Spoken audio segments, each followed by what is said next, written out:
안녕하세요. 유튜브 구독자 여러분. 전 여러분과 같은 채널의 열혈 팬이자 얼마 전까지 하늘밖에 없는 딸의 결혼을 앞두고 있었던 평범한 엄마였어요. 혼자서 딸을 키우면서 서러운 일들 참 많이 겪었는데요. 남들이 나한테 뭐라고 하는 건 다 참을 수 있더라도 하나밖에 없는 딸을 건드리는 건 예나 지금이나 눈이 돌아가는 일이더라고요. 부족하긴 해도 귀하게 키웠던 내 딸이 얼마 전 험한 취급을 받고 있다는 걸 알고 콧대 높고 잘난 척만 죽어라 하던 시댁에게 제대로 복수한 얘기를 들려드릴까 하고요. 제가 뭐 재산이 차고 넘쳐서 돈으로 찍어 누를 수 있는 사람도 아니고 그렇다고 무식하게 몸으로 달려들어 치고받고 싸운 것도 아니고요. 제가 할 수 있는 제일 깔끔하고 속 시원한 복수를 했던 것 같습니다. 상처받은 딸의 마음을 치유하는데 더 오랜 시간이 걸릴 것 같긴 하지만 이렇게 사연을 보내고 응원을 받으면 저희 딸도 하루빨리 힘든 상처를 극복하는데 도움이 되지 않을까 싶어서요. 결혼이라는 게 뭔지 전 사실 딸이 결혼을 하길 원하지 않는 입장이었어요.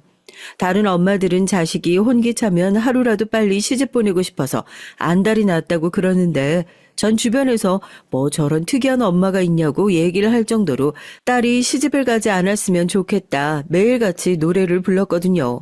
그냥 너 혼자 잘나게 살고 결혼 같은 거 안 하고 독립적으로 멋지게 살면 안 되겠냐. 제가 딸한테 귀에 딱지가 않도록 그런 소리를 했던 이유는 제 결혼이 망언으로 끝났기 때문인 것 같아요. 한번 실패해보고 나니까 차라리 이렇게 스트레스만 받는 결혼 내 딸은 하지 않았으면 좋겠다 싶은 생각이 절로 들 수밖에 없더라고요.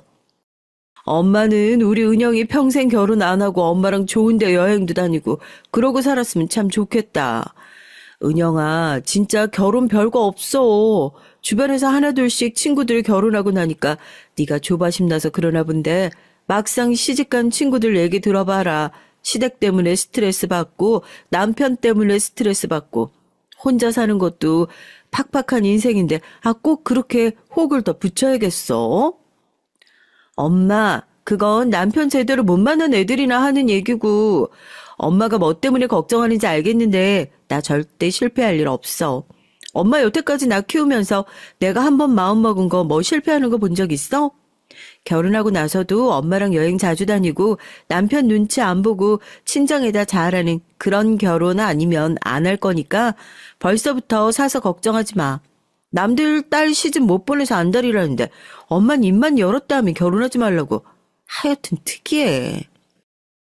저도 사실 처음에 전 남편과 결혼할 때까지만 하더라도 주변에서 결혼 참 잘했다고 다들 부러워했어요. 이혼하고 혼자서 딸을 키운 지 벌써 15년. 요즘같이 마음이 편한 때가 없다 싶을 정도죠. 제 전 남편 직업이 교수였어요. 전 그 당시에 어려운 집안 형편에도 공부 욕심이 있어서 무조건 대학은 가야겠다 마음 먹었었고 밥도 굶어가면서 부모님을 설득해서 어거지로 대학을 갔었죠. 형편이 그렇게 좋지 않았으니까 학교에서 조교로 일을 하면서 공부를 했어요. 그때까지만 하더라도 대학 나와서 성공한 커리어 우먼으로 살 일만 남았다 생각했었죠. 꿈이 크지도 않았어요. 정치인이 되고 싶었던 것도 아니었고 그냥 남들처럼 평범하게 회사 들어가서 회사 생활하고 싶다 그랬었죠. 그런 소박한 제 꿈도 남편을 만나고 나서 강제로 접힐 수밖에 없었어요. 남편은 그 당시에 학교에서 되게 유명했었거든요. 집안도 좋고 그 당시 차 끌고 다니는 학생들이 몇이나 있었겠어요. 처음엔 공부도 못하고 부모 돈이나 펑펑 쓰는 양아치 같은 놈이 아닐까 생각했었는데 우리 과에서 수석하고 있다는 얘기를 듣고 사람이 좀 달라 보이더라고요. 그냥 다른 세상에 사는 사람 같았고 딱히 접점도 없었어요. 보면서 항상 부럽기만 했었죠. 저런 사람들은 평생 돈 걱정 안 하고 공부할 수 있어서 참 좋겠다 하고요.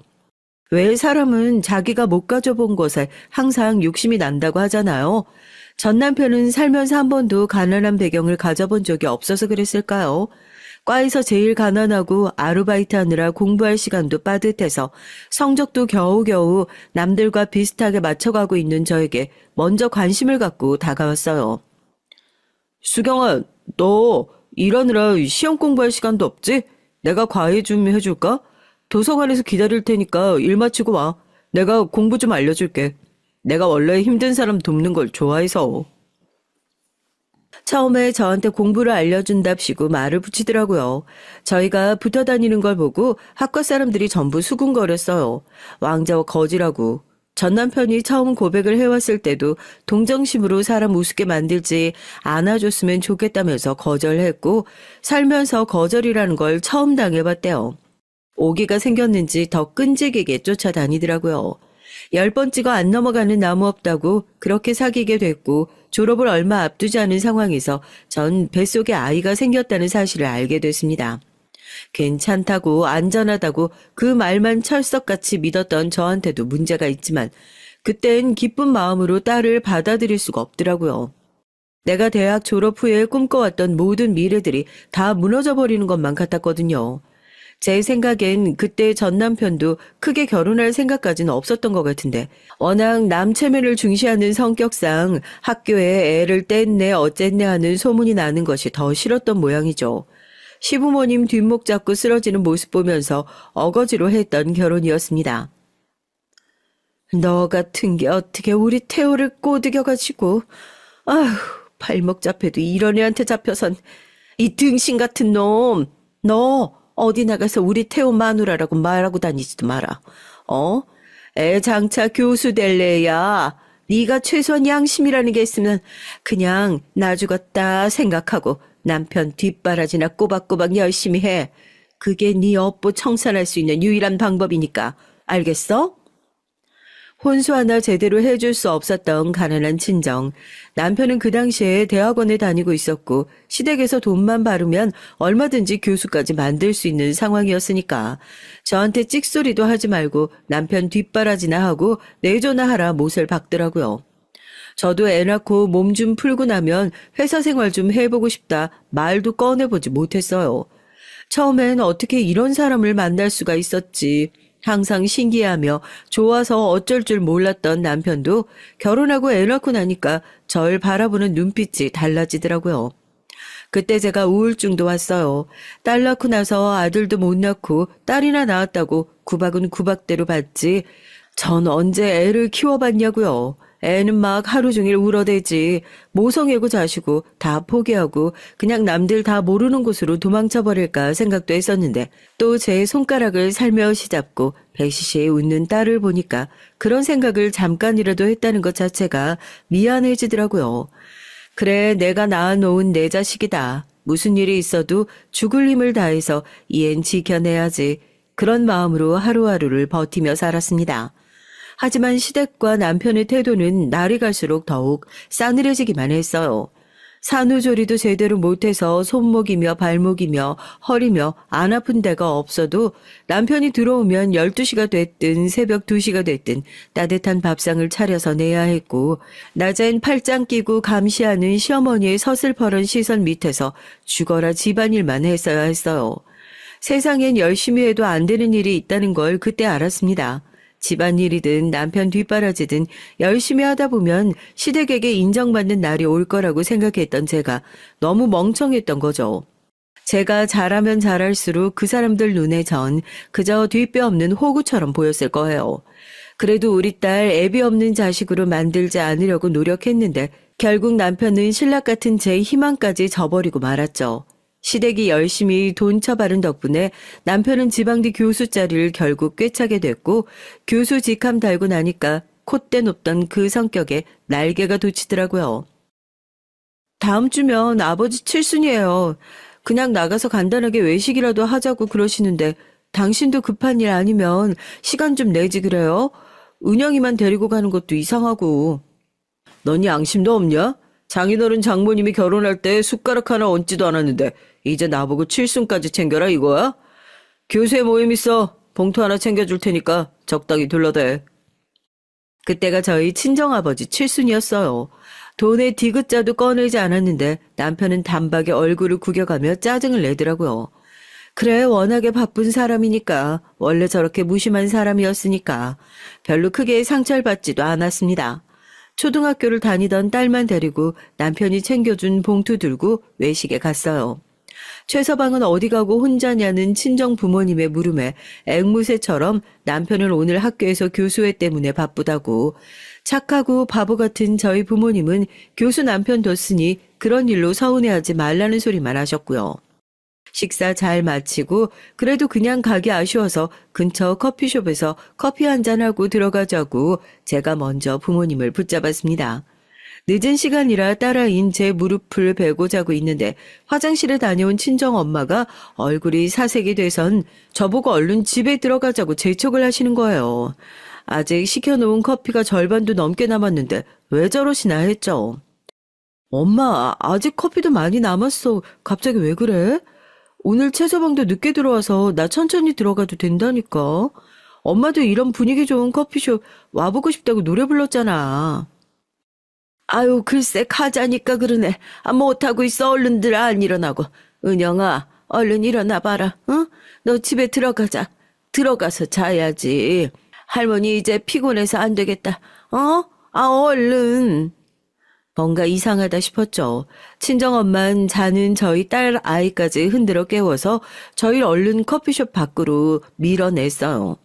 나오면서도 계속 가게 안을 힐끔거리시는 것 같았는데 카페 앞에서 택시를 기다리며 정말 아무 생각 없이 뒤를 돌아봤다가 전 충격적인 장면에 그만 다리에 힘이 풀리고 말았어요. 커피숍 안에 오늘 바빠서 학교에서 꼼짝도 하지 못한다던 남편이 있더라고요. 그것도 새파랗게 어린 여자애랑 나란히 앉아서요. 친정 엄마가 저걸 봤구나. 저 인간이 저지랄을 하는 걸 봤는데도 교수 사위 잃어버리는 게 그렇게 무서워서 모른 척 나를 내쫓았구나. 전 그게 더 상처받고 충격이었습니다.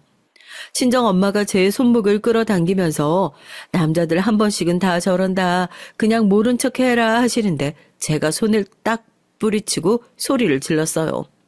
그 순간 힘들게 버텨왔던 제 인생이 송두리째 무너지는 것 같았습니다.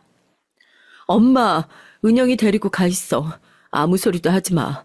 엄마 어떻게 나한테 그래? 나 엄마 딸이야. 엄마 딸 피눈물 흘리는 거 그렇게 보고 있기만 할 거야? 내가 왜 모른 척을 해야 되는데? 전 그대로 커피숍 안으로 다시 들어갔어요. 남편놈 앉아있던 테이블로 망설이지도 않고 갔죠. 남편도 여기서 이렇게 들킬 줄은 몰랐는지 깜짝 놀라서 수경아 하고 제 이름을 부르더라고요. 남편 입에서 정말 오랜만에 제 이름을 들어봤는데 그게 이런 순간일 줄 몰랐습니다. 그대로 남편 뺨 시원하게 올려붙이고 얼마나 붙어먹었던 건지 다 식어 빠진 커피를 남편 머리 위로 부었습니다. 여기 앉아있는 이놈이 땡땡대학교 교수란 놈입니다. 가정도 있고 처자식도 있는 놈이 새파랗게 어린 지 제자놈이랑 다른 날도 아니고 지 장인어른 생신날 이렇게 붙어먹고 있네요. 네, 실컷 구경하세요. 이 정신 빠진 년놈들 얼굴 똑똑히 기억하세요 다들. 야, 너 진짜 미쳤어? 정신 나갔어? 지금 이게 쪽팔리게 뭐하는 짓이야? 쪽팔려? 네가 쪽팔린 걸 알긴 아니? 쪽팔린 걸 아는 놈이 지금 이딴 식으로 날 배신해? 내가 니네 집에서 그동안 어떤 마음으로 버텼는데 술집 년인지 제자인지 모를 여자랑 가정 버리고 붙어먹는 건 안 쪽팔리고 마누라한테 걸려서 사람들 앞에서 뺨 맞고 커피 맞는 건 쪽팔리니? 네가 그러고도 사람이야? 네가 그러고도 애비야 이 쓰레기 같은 놈아. 남편을 미친 듯이 팼어요. 가게 안에 있던 손님들이 수군거리면서 쳐다보니까 쪽팔렸는지 두 사람은 얼굴 가리고 가게 밖으로 황급히 도망치더라고요. 저도 거칠게 숨을 몰아쉬면서 가게 밖으로 나갔죠. 친정 부모님께서 어쩔 줄 몰라 하는 표정으로 절 쳐다보고 계시더라고요. 딸애는 울고불고 난리도 아니었습니다. 그대로 딸의 손 붙잡고 택시를 불렀어요. 우리 집이 아무리 없이 살았어도 이건 아니지 엄마. 바람핀 남편 놈 참고 살라고 나한테 그런 소리 하면 안 되지. 우리 은영이한테 저런 더러운 놈 애비라고 부르면서 살라고 난 그렇게 못하겠어. 호적에서 파버리던지 내 얼굴 영영 안 보던지 마음대로 해. 나도 그런 소리 하는 사람 부모로 모시고 살 생각 없으니까. 은영아 가자. 친정엄만 그제야 미안함에 눈물을 쏟고 전 뒤도 돌아보지 않고 딸애를 데리고 시댁으로 들어갔어요. 이미 난리통이 난 걸 들었는지 시어머니가 잔뜩 벼르고 있는 눈치였죠. 하지만 그 당시에 전 눈에 뵈는 게 없었습니다. 엉엉 울고 있는 딸애를 옆에 세워두고 캐리어를 열어서 미친 듯이 짐을 싸기 시작했어요. 시어머니가 들어와서 캐리어를 발로 차서 엎어버리더라고요. 네가 아주 우리 아들 얼굴에 똥칠을 하고 앞길을 막아도 유분수지. 너 진짜 미쳤니? 미친 건 이 집구석 인간들이겠지. 네 아들 지 얼굴에 지가 똥칠한 거야. 아들처럼 나한테 뒤지게 얻어맞고 싶은 거 아니면 나 건들지 마요. 그리고 그 잘난 아들한테 똑똑히 전하세요. 위자료며 양육비며 안 보낸다고 허튼 짓 하는 순간 내가 어떻게 나오나. 피켓 들고 학교 앞에서 시위하다가 잡혀가는 한이 있더라도 당신 아들 밑바닥까지 끌어내릴 거니까. 눈이 완전 돌았으니까 시모도 어머 소리만 하고 절 더 말리질 못하더라고요. 그대로 짐 싸서 딸의 손잡고 집을 나왔어요. 허름한 여관방으로 들어와서 딸을 끌어안고 미안하다고 울면서 사과를 했죠. 이렇게 못난 엄마라서 너무 미안하다고. 참 그 어린애가 뭘 아는지 놀라서 경기를 일으키면서 우는 와중에도 제 등을 꼭 끌어안고 등을 토닥거리더라고요. 그때부터 결심했습니다. 앞으로 내 남은 인생은 딸을 위해서 살자. 이제부터 정신 똑바로 차리고 딸이랑 둘이서 남들처럼 평범하게 행복하게 한번 살아보자. 그렇게 이를 꽉 물고 다짐했어요. 이 간단한 걸 그동안 왜 못하고 살았나 싶더라고요. 다음날 바로 변호사 찾아가 이혼 소장 접수했습니다. 절 그렇게 무시하고 굼벵이 취급하던 시댁도요. 제가 그렇게 꿈틀하고 나니까 절 더 건드렸다가 무슨 험한 꼴 볼지 모르겠다 싶었는지 순순히 위자료며 재산 분할이며 양육비 다 챙겨받고 그렇게 남편과 갈라서게 됐어요. 그 뒤로 친정 부모님과 거의 연을 끊고 살다시피 했죠. 제가 그동안 고생했던 것에 비하면 정말 세 발의 피 같은 돈이었지만 그 돈 들고 전 시댁과 최대한 멀리 떨어진 곳으로 이사하고 딸의 전학수속 밟고 그렇게 완벽하게 독립해 지금까지 홀로 딸아이를 키워왔어요. 대학교 졸업장만 있었지 그 뒤로 바로 애 키우고 집안일만 하느라고 제대로 직장생활 한번 해본 적 없었으니까 막상 일을 시작하려니 막막하더라고요. 딸의 다니는 학교에서 학부모 회의를 한다고 하면 딸 기죽이기 싫어서 양손에 간식 바리바리 싸들고 매번 쫓아다녔고요. 그러면서도 혹시라도 누가 알아볼까 싶어서 그게 우리 딸 기죽일까 봐서 사람들이 얼굴을 알아보지 못하는 곳만 골라가면서 일을 했습니다. 식당 설거지 일부터 마스크를 쓰고 야간 편의점 아르바이트, 택배 상하차까지 그 시기에 정말 안 해본 일이 없었네요. 그나마 참 다행이었던 건 일찌감치 큰일 겪고 철이 빨리 나버린 딸이 그런 엄마의 녹을 알아주고 사고 한 번 안 치고 바르게 자라주었단 것이었죠. 그게 늘 미안하고 고마워서 전 항상 딸한테만큼은 약자였던 것 같습니다.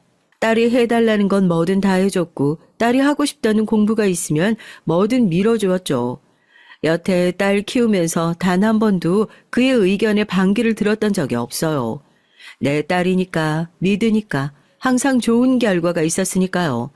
저도 딸애가 고등학교에 올라갈 때쯤엔 소개를 받아 보험 설계사 일을 시작하면서 조금은 안정적으로 자리가 잡히고 있었고 그렇게 행복한 일들만 계속될 거라 믿었죠.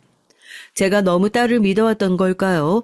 지금 생각하니 딸을 그렇게 만든 것이 전부 제 탓인 것만 같아 후회스럽기만 하네요. 은영아, 너 정말 혼자 지내도 괜찮겠어? 집에서 그렇게 멀지도 않은데 차라리 자리 좀 잡을 때까지 출퇴근을 하지 그래. 일 시작하면 살림하는 것도 바쁘고 정신 없을 텐데. 에이 엄마, 내가 언제까지 앤 줄 알아? 그리고 신입사원이니까 더 빠릿빠릿하게 움직여야지. 엄마가 괜히 외로워서 그러는 것 같은데 나 독립 허락해 주세요 제발. 고사리말한 손으로 엄마 위로하던 것이 엊그제 같은데 그 딸이 무럭무럭 커서 대학도 졸업하고 직장 들어갔어요. 회사 거리가 좀 있었지만 집에서 출퇴근하기에 그렇게 먼 거리는 아니었는데 그래도 요모조모 따져보니 회사 근처로 집을 구하는 것이 좋을 것 같다기에 딸을 혼자 밖에 내놓는 것이 영 마음에 걸리긴 했지만 별다른 생각 없이 널찍한 오피스텔 하나 얻어줬습니다. 아쉬운 엄마 마음은 생각도 않고 신나서 살림살이를 구하러 다니는 것도 다 쫓아다녔죠. 은영아, 엄마 지금 너네 집 근처 왔는데 반찬 좀 주고 가려고. 집에 있지? 어? 집 근처라고? 엄마 나 지금 회사야. 올 거면 미리 연락을 해줘야지. 이렇게 말도 없이 오고 무작정 전화하면 어떡해? 나 지금 집에 못 가니까 그냥 문 앞에 놔줘. 퇴근하고 찾아갈게. 뭐? 주말인데 또 출근을 했어? 그놈의 회사는 뭐 그렇게 사람을 혹사시킨다니? 엄마 그냥 너 밥도 제대로 못 챙겨 먹고 있을까 봐 그랬지. 알겠어. 그럼 집 앞에 놔두고 갈 테니까 너무 늦지 않게 가지고 가. 날씨가 이래서 음식이 금방 쉴 것 같다. 그런데 저희 딸 참 이상하죠. 회사 들어가고 독립한 지 1년 정도 됐을까요? 어느 순간부터 제가 집에 찾아가는 걸 꺼리는 눈치였어요. 처음엔 기분 탓인가 했죠. 저희 집과 거리가 그렇게 멀지 않아서 반찬이나 가져다 줄 겸 연락을 하면 맨날 회사라는 답장만 하고 한 번도 저한테 짜증을 냈던 적이 없던 애가 왜 연락도 없이 찾아왔냐면서 버럭 짜증을 내기도 했고요.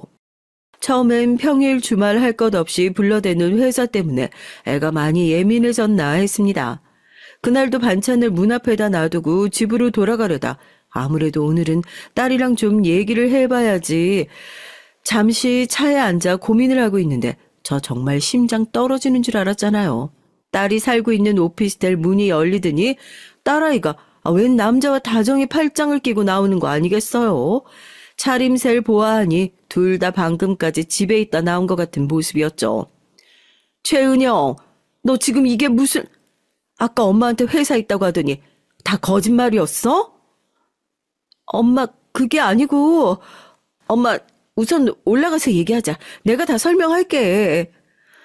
차에서 내려서 딸에게 버럭 소리를 지르니 두 사람 모두 눈을 동그랗게 뜨고 놀란 눈으로 절 쳐다보더군요. 너무 기가 막혀서 말도 안 나오는데 딸은 이러다가 동네 사람들 다 듣는다면서 절 데리고 집으로 올라갔어요. 몇 달 동안 굳게 잠겨 있던 딸의 방문을 여는 순간 기겁을 할 수밖에 없었습니다. 이건 뭐 신혼집도 아니고 이미 두 사람이 살림을 차린 것 같더라고요. 방에서 깔끔하게 옷 갈아입고 나온 예비사이가 제 앞에 냅다 무릎을 꿇었어요. 어머니, 이렇게 인사드려 죄송합니다. 진작 찾아뵙고 말씀드렸어야 했는데 제가 어떻게 된 일인지 다 말씀드릴게요. 은영이는 정말 아무 잘못 없습니다. 어머니는 누가 자네 어머니인가? 몇 빠지게 딸 키워놨더니 엄마 몰래 동거를 해? 최은영, 네가 미쳐도 아주 단단히 미쳤어. 얌전한 고양이가 부뚜막에 먼저 올라간다고. 아이고. 두 사람은 제 앞에 무릎을 꿇고 정말 싹싹 빌더라고요. 기가 막혀서 당장이라도 귀싸대기라도 날리고 자리를 뜨고 싶었지만 그래 어떻게 된 일인지 드러나보자 하고 자리를 잡았습니다. 두 사람이 만난 지가 벌써 3년이 넘었다고 하더라고요.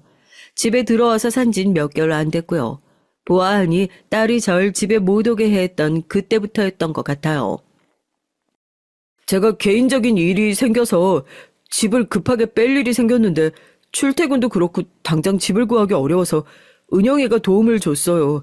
어머니 걱정하시는 그런 일 절대로 없었습니다. 엄마, 나 이 사람이랑 결혼 생각하고 만나고 있는 거야.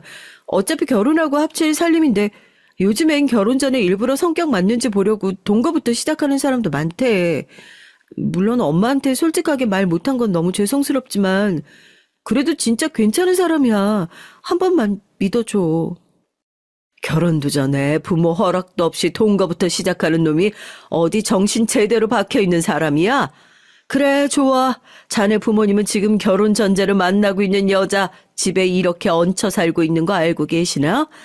나 원참 기가 막혀서. 한 번도 속을 썩인 적 없던 딸이 이런 식으로 속을 썩이게 될 줄 누가 알았겠어요. 얘기를 들어보니 이미 그쪽 집에선 다 알고 있었고 저만 모르고 있었더라고요. 하나밖에 없는 딸이 절 속였다는 사실 때문에 배신감에 치가 떨리고 기가 막혀서 어디 네 맘대로 한번 살아보라고 으름장을 놓고 집을 나왔습니다. 말도 안 되는 일이잖아요. 아무리 사정이 있다고 한들 양가 부모님 허락도 없이 이렇게 덜컥 동거부터 시작하는 게요. 귀하게 키워놓은 딸이 저리 사골 치니 기가 막히고 코가 막혀서 일도 못 나가고 알아 누웠습니다. 다음 날부터 딸이랑 예비 사이가 손붙들고 찾아와서 울고불고 사정을 하더라고요. 정식으로 양가 어른 허락받고 제대로 신혼살림 시작해보고 싶다고 제발 허락해달라고요. 한 번도 딸아이의 말에 반대를 해본 적이 없었지만 이번만큼은 저도 물러설 수가 없었어요. 문전박대를 하기도 하고 예비사위한테 싫은 소리도 많이 했었죠. 하루는 딸이 새벽에 혼자 저희 집에 들어와서 잠도 자지 못하고 한숨 푹푹 쉬면서 누워있는 제 옆에 앉아서 눈물을 뚝뚝 흘리면서 그러더라고요. 엄마, 나 사실 아빠랑 그렇게 헤어지고 나서 말은 못했지만 정말 많이 외롭고 힘들었어. 이 사람 지금 엄마가 보기엔 모자라고 보잘것 없어 보여도 나 외롭지 않게 항상 옆에 있어줬던 사람이야. 직장도 금방 다시 구할 거고 처음부터 다 갖춘 사람이 어디 있어, 엄마. 한 번도 크면서 저한테 힘든 내색을 한 적이 없던 딸이 그런 소리를 하니까 마음이 약해질 수밖에 없더라고요. 저도 일어나서 죽어도 포기가 안 되겠냐고, 죽어도 그 남자랑 결혼해야겠냐고 하니까 눈물 뚝뚝 흘리면서 그렇답니다. 어쩌겠어요. 그렇게 독하게 살았어도 딸 앞에선 마음 약한 엄마인데. 내 딸 가시밭길로 보내는 것 같아 마음이 무거운데 결국 두 사람을 허락할 수밖에 없었습니다. 아무리 그래도 그 손바닥만한 오피스텔에서 결혼도 안 한 두 사람이 사는 것이 영 마음에 걸리더라고요. 혼인신고는 나중에 하더라도 얼른 시댁한테 얘기해서 상견례라도 빨리 하자고 했죠. 엄마가 안 그래도 너 결혼할 때 보태주려고 모아둔 돈 좀 있어. 그거 줄 테니까 얼른 신혼집부터 구하고 그 오피스텔은 빼든지 해라. 그런 데서 둘이 살면 사람들이 욕해. 장서방 지금 당장 일도 안 하는데 보탤 수 있는 돈도 크게 없을 거 아니냐. 아무리 밉다 했어도 내 식구로 받아들이겠다 마음 먹고 나선 예비사위도 정말 따뜻한 마음으로 품어줬고 두 사람을 진심으로 걱정해서 신혼집을 마련할 돈도 보태줬어요. 이 돈이야 딸 시집 보낼 때 시댁한테 아쉬운 소리 안 듣게 하려고 오래전부터 모아뒀던 돈이었으니 아깝지 않게 내놓을 수 있었죠. 딸은 고맙다면서 눈물을 글썽이더군요. 그리고 속전속결로 상견례까지 진행하게 됐습니다. 그런데 이때부터 안 싸돈이 보통이 아니구나 느끼긴 했어요. 제가 듣기론 분명 사돈네가 형편이 지금 어려워서 결혼식에 보탤 돈도 없다 들었는데 세상에 저 상견례 때 그렇게 화려하게 하고 나오는 사람 또 처음 봤네요. 오죽하면 딸애한테 사돈 어른은 무슨 일을 하시냐 넌지시 여쭤봤더니 예전에 잘 나가는 미용실 사장이었는데 지금은 망해서 그냥 동네 작은 미용실로 출퇴근하고 계신다고 하더라고요. 아유, 은영이 얘가 요즘 애들답지 않게 그냥 살림도 잘하고 어른 공경도 잘하고 얼마나 다행인지 모르겠어요. 솔직히 우리 진우 지금 일 잠깐 쉬고 있으니까 은영이 같은 애 만나는 거지. 얘 일 다닐 때만 해도 저한테 중매서겠다는 사람이 얼마나 많았는지 몰라요. 저희 은영이라고 뭐 다르겠어요. 애가 워낙 똘똘하니까 결혼하고 나서도 살림보단 지금 하고 있는 일에 충실할 수 있게 사돈께서 신경 써주셨으면 좋겠습니다. 집이며 뭐며 저희 쪽에서 다 해오는 마당에 유세 떠는 건 아니지만 상견례 자리에서 무슨 아들 자랑을 그렇게 하고 싶은 건지 참 속도 없는 여자구나 생각을 했죠. 세상에 친정엄마 앞에서 며느리 살림 잘한다고 그 소리가 칭찬인 줄 알고 하는 게 저도 속이 여간 상하고 기분이 나쁜 게 아니었는데 그래도 결혼 허락하기로 한 마당에 괜히 초치지 말고 하고 싶은 내색만 하고 말았죠. 그런데 안싸돈의 자기 아들 기살리긴 거기서 끝나지 않았습니다. 식사를 하던 도중에 저 그 신혼집 말입니다 하고 운을 띄우는데 예비사위가 엄마하고 황급히 안싸돈의 말을 가로막더라고요. 저희 딸도 난감한 표정이고요. 하지만 어디 말린다고 말려질 사람이겠습니까? 그 신혼집 말입니다. 사돈께서 신경 써주시는 건 제가 너무 감사하게 생각하고 있는데, 그 명의가 좀, 이게 사람들 보는 눈도 있고 하니까 밖에다가는 남자가 집을 좀 해온 걸로 해야 애들도 좀 면이 서지 않나. 그런 생각이 들어서요. 지금이야 뭐 애들 신혼집 당장 보탤 수 있는 돈은 없지만 결혼하고 나서 저도 그렇고 우리 진우도 다시 일 시작하고 돈이야 보탤 테니 이왕 해주시는 거 저희 아들 명의로 아니 뭐 정 그러면 공동 명의로 해주시는 게 어떤가 해서요. 네? 그게 무슨 말씀이세요? 지금 저희 집 돈만 가지고 집을 온전히 저희가 다 해가는데 당연히 저희 딸 이름으로 해가는 게 맞지 않겠습니까? 사람들이 밖에서 묻는 소리야 애들이 알아서 현명하게 대답할 일이고 굳이 제가 그렇게 해줘야 한 이유를 모르겠어서 하는 말입니다. 장모님, 저희 어머니가 공연히 하시는 말씀이에요. 신경 쓰지 마세요. 장모님 말씀대로 당연히 집 도와주시는 것만으로도 감사한데 당연히 이 사람 명의로 해야죠. 이게 무슨 황당한 소리예요. 지금 당장 돈을 보태준다는 것도 아니고 나중에 돈 보태줄 테니 일단 명의 지분에 우리 아들도 넣어달라. 당당하게 욕을 하는 게 기가 막혀서 제가 딱 잘라서 안 된다 얘기를 하니 그때부터 대놓고 불편한 티를 내면서 궁시렁거리더라고요. 속으로 뭐 이런 뻔뻔하고 잡스러운 집안이 있나 저도 욕 한 바가지 하고요. 예비 사위만 중간에서 쩔쩔매면서 자기 엄마 단도리를 하는데 전 솔직히 그 모습도 속이 터지더라고요. 네 시어머니가 너한테도 그런 얘기하든? 신혼집 명의 돌려달라고?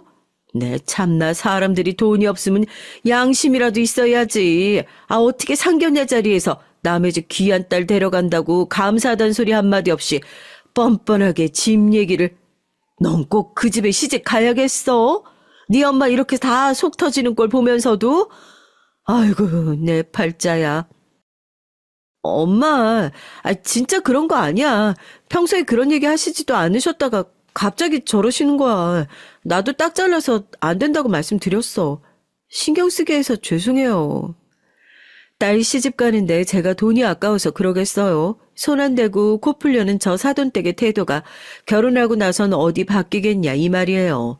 저런 집에 딸을 시집 보낸다는 게 호랑이 속을 앞에서 꼭 등을 떠미는 것 같아서 심란하기만 한데 왜 사람이 콩깍지가 씌인다고 하죠. 엄마한테 말도 없이 예비사위와 동거까지 하고 있었던 딸인데 뭐가 씌어도 단단히 씌인 거죠. 제가 여기서 이건 아니다, 저건 좀 아니다 말 얹어봤자 걔가 정신이나 차리겠냐고요. 결국에 딸 명의로 해서 신혼집을 얻어주고 결혼식 전에 둘이 먼저 그 집에 들어가 살게 됐습니다. 집을 저희가 해왔으니 혼수나 가군 사돈댁에서 채우겠다고 호언장담을 하더라고요. 그래도 결혼 앞두고 도망갔던 양심을 어디 가서 다시 수걸해오긴 했나 보다 그랬죠. 그렇게 말도 많고 탈도 많았던 딸의 결혼식이 어느덧 하루 앞으로 다가왔어요. 막상 딸 보낼 생각하니까 마음이 싱숭생숭한 거죠. 애는 결혼식 전날인데 피부관리라도 하고 일찍 자나 하고 전화를 했습니다. 뭐 어디 멀리 떠나는 것도 아닌데 마음이 괜히 그렇더라고요. 엄마야, 내일 새벽에 예식장 거기 화장 받는 대로 바로 출발하면 되는 거지? 넌 오늘 다른 거 하지 말고 일찌감치 차. 피부관리랑은 하고 있어? 장서방한테 오이라도 좀 붙여달라고 하지. 나 원래 피부도 좋은데 뭐. 장서방도 아까 어머님이 부르셔가지고 집으로 갔어. 결혼식 전날이라 좀 그러신가? 나도 엄마 보러 갈까 하다가 괜히 엄마 얼굴 보면 눈물 날 것 같아가지고. 내일 신부가 눈 퉁퉁 부어서 들어가면 좀 그렇잖아. 벌써 딸 결혼식 생각만 해도 저도 이렇게 울컥하는데 딸 마음은 또 오죽했겠어요. 통화를 하면서도 애가 울먹울먹 하는 것 같더라고요. 그래도 장서방은 너 집에 혼자 있는 거 알면서 그렇게 시댁에 가버리냐 한 소리 했죠. 이런저런 얘기를 하다가 일찍 자라고 전화를 끊고 나니까 괜히 혼자 있는 딸이 신경이 쓰이더라고요. 신혼집이 저희 집에서 그렇게 먼 거리도 아니니까 가서 딸의 얼굴이라도 좀 보고 하다못해 얼굴에 오이라도 몇 개 붙여주고 올까 하는 생각으로 짐을 챙겨서 나섰습니다. 결혼 전엔 이렇게 깜짝 방문을 했었던 적이 많으니까 따로 연락을 안 했는데 연락 안 하고 간 게 아주 신의 한 수였다니까요. 덕분에 아주 어마어마한 광경을 봤거든요. 딸의 신혼집에 도착했을 때 어쩐 일로 문이 안 닫혀 있고 열려 있더라고요. 얘가 혼자 있다면서 위험하게 왜 이렇게 문을 열어놓나 하고 살짝 열린 문틈 사이로 들여다봤다가 기절할 뻔했습니다. 안사돈이라는 인간이 제 딸의 묶은 머리를 붙잡고 잡아당기고 있더라고요. 너 하여튼 내 말 안 들으면 시집오고 나서 어떻게 되나 한번 봐봐. 이게 그렇게 안 봤는데 딱 보니까 내 아들 집도 제대로 못 해왔다고 평생 무시하고 살려고 그러지, 어? 어머님, 그게 무슨 말씀이세요? 제가 언제 그런 말을 했다고요? 이것 좀 놓고. 제가 미친 사람처럼 문 열어젖히고 신발도 벗지 않은 채 들어가서 안사돈의 머리통을 팍 하고 쳐버렸습니다. 어디서 귀한 딸한테 감히 손을 대야 하고요. 두 사람 모두 깜짝 놀라서 눈만 껌뻑거리면서 절 쳐다봤어요. 아휴, 안사돈 여기는 갑자기, 왜, 뭔가 오해가 있으셨던 모양입니다. 오해? 오해요? 내가 두 눈 똑바로 뜨고 방금까지 내 딸 머리채 쥐고 있던 걸 봤는데 대체 뭐가 오해예요? 내가 참나 기가 막혀서 아들 무시당한 거 싫었으면 뭘 해오길 하든가. 아유, 머리채를 잡다니요, 사돈. 아유, 제가 미용사잖아요. 우리 며느리 머리 봐준다고 그런 건데 멀리서 보고 오해를 하셨나 보다. 그치, 아가? 사돈께서도 화가 많이 나신 것 같은데 오해할 만한 행동을 했던 제 잘못이죠. 새아가, 나 먼저 가마. 엄마랑 시간 보내야지, 너도. 제가 금방이라도 잔뜩 퍼보일 것 같았는지 안사돈은 꼬랑지를 확 내리고 제 딸의 머리를 봐준 거라는 둥 말도 안 되는 변명을 하면서 급하게 자리를 떴어요. 안사돈이 나가자마자 딸애가 확 주저앉아 엉엉 울기 시작하더라고요. 저한테 너무 미안하답니다. 사실은 안사돈이 계속 집 가지고 트집을 잡았다고. 절 설득해서 명의를 돌려달라 자기를 압박하려고 그랬답니다. 엄마 진짜 미안해. 나 정말 어쩜 좋아. 이제 와서 식장까지 다 잡아놨는데 결혼을 엎을 수도 없고. 진작에 엄마 말 들었어야 했는데. 나 이렇게 못 살아, 엄마. 식장까지 다 잡아놨다고 못할 결혼 꾸역꾸역하는 등신 같은 애가 어딨어? 네가 못 살겠으면 안 살면 되는 거야. 엄마가 다 알아서 할 테니까 너 잔소리하지 말고 내일 시간 맞춰서 예식장으로 와. 이 결혼 엄마가 제대로 엎어버릴 테니까. 한숨을 푹 쉬면서 고개를 끄덕이는 딸애를 혼자 놔두고 얼른 집으로 돌아가서 전 가장 먼저 전화기를 들었어요. 왜냐고요? 하객들한테 파혼 통보는 해야 되니까요. 안녕하세요, 사장님. 저 홍수경이에요. 내일 저희 딸 결혼식 그거 파혼하게 돼가지고요. 얼마나 개잡종인 직부석이었으면 제가 이렇게 하루 전날에 파혼 통보를 하겠습니까? 아유, 그럼요. 저야 괜찮은데 저희 딸이 걱정이죠. 예. 아유, 이해해 주셔서 감사해요. 저녁 늦은 시간까지 제가 아는 모든 사람들, 딸의 친구들한테까지 연락 돌려서 딸의 파혼 사실을 알렸어요. 그리고 다음날 새벽 예식장에 도착하니 잠도 제대로 자지 못했는지 피곤한 얼굴로 앉아있는 딸아이가 보이더라고요. 얼른 딸의 손을 붙잡고 그랬습니다. 어지간한 사람들한테 전화는 돌려놔서 아마 우리 쪽 하객들은 거의 안 올 거야. 너 이제부터 마음 단단히 먹어. 드레스랑 다 입고 식장 들어와. 당한 건 되갚아줘야지. 뒤늦게 도착한 안사돈은 제 눈치를 살살 보면서 인사를 했고 전 그 인사에 대꾸도 하지 않을 테 화장을 받았어요. 그리고 예식장으로 도착한 순간 안사돈의 눈이 미친 듯이 흔들리는 게 보이더라고요. 그도 그럴 게 결혼식장 안에서도 웅성거리고 난리가 아니었거든요. 신부 쪽 하객이 있어야 할 곳이 정말 깔끔하게 텅텅 비어 있었으니까요. 신랑 쪽에서만 잔뜩 앉아있던 하객들이 이게 대체 무슨 일인지 웅성거리는 눈치였습니다. 아니, 사돈, 뭔가 잘못된 것 같은데 하객분들한테 날짜 제대로 알려주신 거 맞죠? 아니, 예식 시간이 거의 다 됐는데 어떻게 이렇게 한 사람도 안 온단 말이에요? 네? 그게 무슨 말씀이세요? 제가 봤을 땐 올 사람 다 온 것 같은데. 그게 무슨 소리냐 하는 사위와 안사돈을 예식장에 세워두고 저 단상 앞으로 나가 장례를 정리하는 사회자의 마이크를 빼서 들었죠. 친정엄마 한복 입고 있는 여자가 갑자기 마이크를 드니까 소란스러웠던 예식장 안이 더욱 소란스러워졌습니다. 아, 안녕하십니까? 전 오늘 이 자리에서 결혼을 하기로 했던 최은영이 애미 되는 사람입니다. 귀한 시간 내서 발걸음 해주신 하객분들에게 꼭 전해드려야 할 말씀이 있어서 이렇게 앞에 서게 됐어요.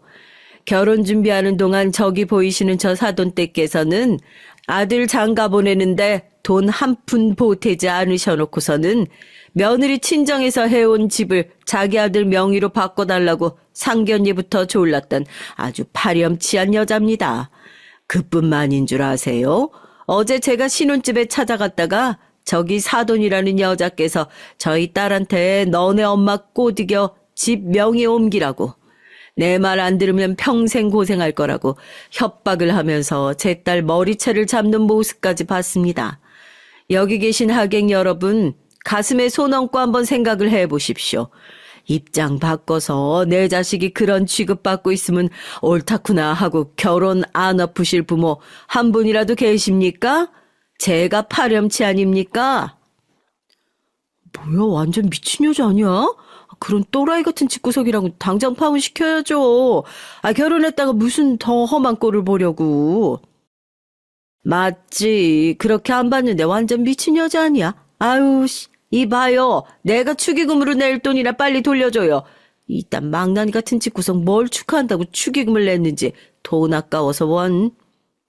하객들은 제 말에 크게 동요하며 자리를 박차고 일어나 안사돈에게 축의금 다시 뱉으라고 화를 내기 시작했고, 안사돈은 어쩔 줄 몰라하며 지금 이게 다 무슨 소리냐, 이거 다 말도 안 되는 소리다, 지어낸 얘기다 하면서 변명을 했어요. 그 결혼식장에서 딱 하나 미안한 사람이 있었다면 사위 될 사람이었죠. 없는 살림이긴 했지만 그래도 사람 하나 좋아 보여 딸과의 결혼을 허락해 주었던 건데, 표정을 보아하니 자기 엄마가 설마 그런 이유로 제 딸을 닥달하고 있을 줄은 전혀 몰랐던 모양입니다. 안사돈은 화가 난 하객들에게 변명을 하기 바쁜데 사위 녀석은 제 앞에 무릎을 꿇고 고개를 숙이고 잘못했다 빌더라고요. 무식한 엄마 둔 자기 죄라면서요. 무식한 엄마를 둔 죄가 아니라 자기 마누라 될 사람이 그렇게 당하고 사는지도 모르고 있었던 건 자네도 잘못이네. 저 여자만큼은 아니지만 자네도 꼴 보기 싫으니까 나한테 용서 구하지도 말고 빌지도 말게. 가족이랑 영 끊을 거 아니면 애먼 여자랑 결혼하겠다고 인생 망치는 일은 앞으로도 없어야지. 야, 네가 뭔데 우리 아들한테 훈계질이야? 네 딸이 뭐가 그렇게 잘났다고. 겨우 보험팔이나 하면서 돈 좀 만졌다고 사람 그렇게 무시해도 되는 거니? 내 아들 기죽이지 말고 집 명의 좀 바꿔달라고 한 게 그게 그렇게 잘못됐냐? 어? 지도 엄마라고 그 와중에 자기 아들 당하는 것 같으니까 그건 또 엄청 꼴보기 싫었나 봅니다. 저한테 한달음에 달려와서 눈을 부라리며 왜 남의 아들한테 훈계질이니 뭐니 하면서 고개를 빳빳하게 들더라고요. 제가 그 모습을 보고 픽하고 코웃음을 쳤어요. 그리고 어떻게 했냐고요? 예쁘게 세팅한 안싸둔 머리채 저도 확 쥐어뜯었습니다. 제가 그동안 안 해본 일이 없어서 힘으로는 어디 가서 뒤지지 않거든요. 머리채 잡아서 확 꺾어버리니까 아주 힘도 못 쓰고 야야야 죽는 소리를 내면서 뒤로 넘어가던데요. 신랑 측 하객들도 그 모습을 보면서 옆에서 통쾌하다는 듯이 웃고 있었고요. 이것 좀 놔달라고 잘못했다고 그제서야 사정사정하는 안사돈한테 제대로 한 방 날렸죠. 왜? 너도 어제 내 딸 머리채 잡아놓고 미용실 하니까 머리 만져주는 거라고 그랬잖아. 사돈, 이제 보니 사람들 많은 자리에서 머리가 너무 엉망인 것 같아서 내가 좀 만져주려고 그런데요. 왜요? 우리 딸한테 하는 건 괜찮고 본인이 하는 건 영 싫으신가 봐요. 감히 어디 귀한 내 딸을 건드릴 생각을 해. 너 파혼했다고 억울하다고 괜히 우리 딸한테 와서 시비 걸 생각 꿈도 꾸지 마. 그때 머리채 잡는 걸로 안 끝나고 아주 끝장을 보여줄 테니까. 나 우리 딸 위해서 뭐든 다 할 수 있는 엄마거든. 그땐 각오 단단히 하고 시비 걸어야 할 거야. 아이고, 아우 내 머리야. 아니 다들 왜 구경만 하고 있어요. 이런 깡패 같은 여자가 내 머리털 다 뜯어놓게 생겼는데 말려야지. 멋들 보고만 서 있는 거냐고요. 이 여자 당장 떼내요. 얘기 들어보니까 당신도 어제 예비 며느리 머리채 잡았다면서. 눈에는 눈이고 이에는 이지. 아주 다시는 그런 못된 짓 못하게 버르장머리를 확 고쳐주세요.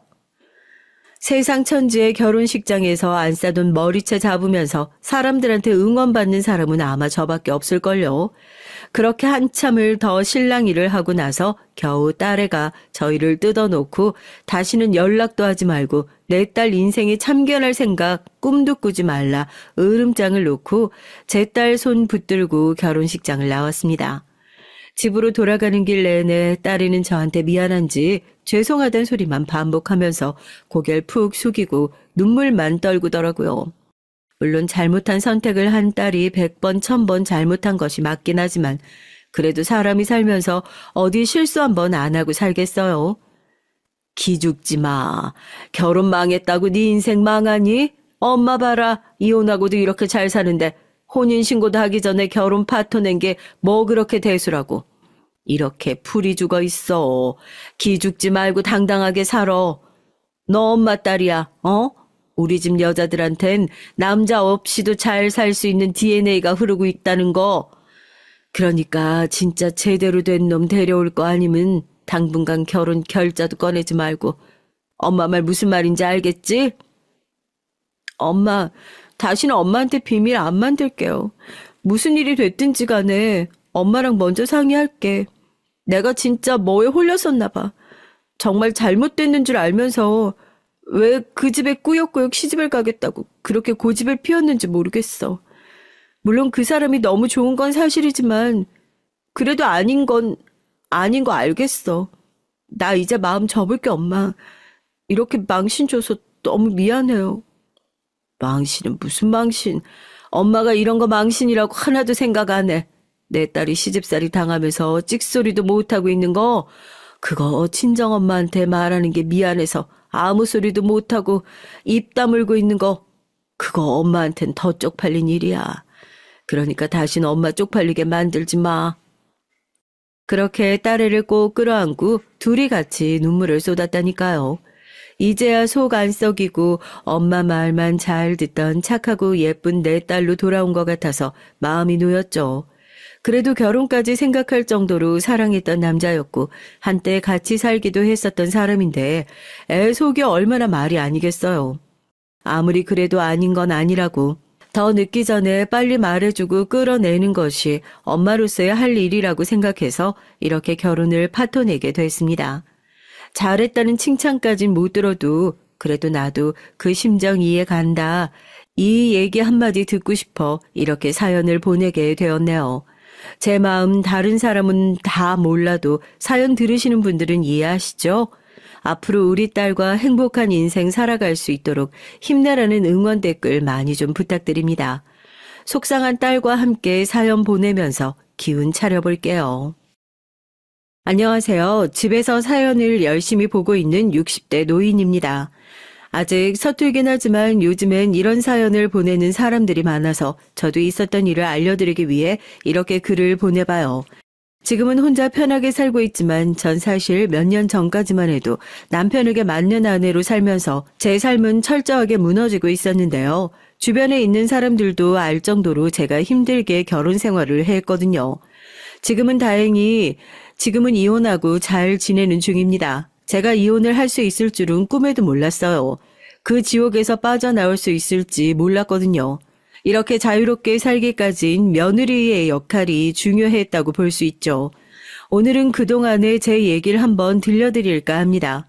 전 20대 초반에 동네 어르신의 주선으로 지금의 남편을 만나게 됐어요. 사실 전 결혼 생각이 있던 상태가 아니었기 때문에 딱히 가깝게 지낼 생각이 없었죠. 미수가 진짜 괜찮은 남자라니까. 내가 장담해. 성실하고 키도 크고 잘생기고 이만한 남편감 없단 말이오. 아우, 아니에요. 전 지금 일도 계속해야 되고 아직 누구 만날 생각이 없어서요. 말씀 감사해요. 정말 아까워서 그러는데. 너도 이제 청춘이고 연애도 좀 하고 짝 만나서 시집 가야지. 나중에 진짜 만나고 싶으면 제가 다시 말씀드릴게요. 거부 의사를 표했지만 그 다음날 남편을 데려와 저에게 인사를 시키고는 그냥 친구 사이로 지내보려며 얘기를 하셨어요. 저도 처음엔 친구 같은 느낌으로 인사만 하고 지냈는데 갈수록 절 좋다고 따라다니는 남편을 보니까 생각이 조금씩 달라지더라고요. 열정적으로 일하고 다정한 모습에 반해서 만나게 됐는데요. 어려서부터 연애 경험이 많지 않았기 때문에 어떻게 남자를 봐야 할지도 모르고 처음엔 절 좋다고 따라다니는 게 부담스러웠는데 갈수록 안 보이면 보고 싶기도 하고 궁금해지는 마음이 생겨서 저도 모르게 끌렸던 것 같아요. 매일매일 절 집에 데려다주고 또 혹시라도 상처받진 않을까 말조차 조심했던 사람인데요. 그래서 저도 마음을 열게 되고 자연스럽게 만나다가 결혼까지 하게 됐던 거예요. 미순 씨 좋아해요. 앞으로 제가 더 행복하게 해줄게요. 저와 결혼해줘요. 하지만 전 나이도 아직 어리고 이 결혼에 대해 생각해 본 적이 없는걸요? 몸만 와요. 다른 건 다 필요 없어요. 저와 평생을 함께 해주세요. 제가 더 잘할게요. 정말 저밖에 없어요? 앞으로 어떻게 잘해줄 건데요? 죽으라고 하면 죽는 신용도 할 수 있어요. 그게 뭐예요? 웃겨 정말. 처음엔 다정한 남편을 둔 덕분에 결혼을 잘했다고 생각하고 있었지만 제 인생이 암울했던 시기를 살펴보면 아무래도 결혼하고 난 뒤에 남편이 달라지기 시작했을 때라고 얘기할 수 있어요. 초반엔 남편을 이해할 수가 없었죠. 왜냐하면 연애 때만 해도 남편이 폭력적인 면을 보인다든지 저에게 욕을 한다든지 그런 건 전혀 없었거든요. 그러니까 더 이해가 가지 않았고 결혼하고 난 뒤엔 정말 제가 알던 사람이 맞는지 의문이 들 정도로 정말 이해가 안 되는 부분이었어요. 1년차까지는 신혼생활을 즐기면서 즐겁게 보냈는데 이상하게 아들을 낳고 나선 저에게 다른 남자랑 바람을 피는 게 아니냐면서 의부증이 심해지더라고요. 본인을 닮지 않았다고 하면서 절 계속 압박하고 욕을 하면서 저에게 상처 주는 일도 끊이질 않았습니다. 어딜 가나 남편을 쏙 빼닮았다고 얘기를 듣는데 저로선 이해할 수가 없었죠.